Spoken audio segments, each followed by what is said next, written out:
সাগরে লঘুচাপের প্রভাবে দেশে আগাম মৌসুমি বৃষ্টি শুরু হয়েছে, যা চলবে আগামী ৪ মে পর্যন্ত। এ সময় বজ্রপাতের ঝুঁকি থাকায় সবাইকে সতর্ক থাকার পরামর্শ দিয়েছে আবহাওয়া অফিস। পাশাপাশি চট্টগ্রাম, মোংলা, পায়রাসহ সকল সমুদ্র ও নদী বন্দরগুলোকে ৩ নম্বর সতর্ক সংকেত দেখাতে বলা হয়েছে। জুবায়ের প্রধানের রিপোর্ট।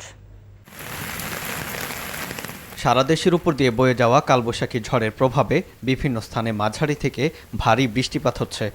বজ্রপাতে এর মধ্যে ৩ জেলায় প্রাণ গেছে ৩ জনের।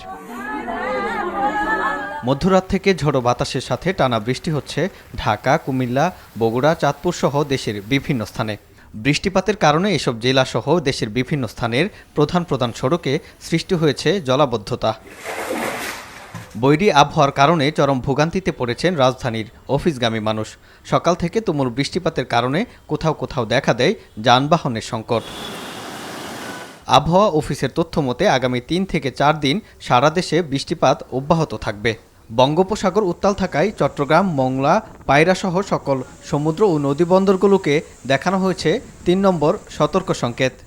আগামী মাসের ৩-৪ তারিখ পর্যন্ত অনেক জায়গায় ভারী থেকে অতি ভারী বর্ষণ হবে। ৩ দিনে বৃষ্টি অনেকটাই ঠান্ডা হয়ে গেছে, সেক্ষেত্রে শিলাবৃষ্টি হওয়ার সম্ভাবনা অনেকটাই কম। এখন যে বৃষ্টিটাও হবে ওই রকম অতি তীব্র কালবৈশাখী ঝড় হওয়া হবে না, সব জায়গায় সমাহারে বৃষ্টি হবে না, এটা বর্ষাকালে বৃষ্টি না।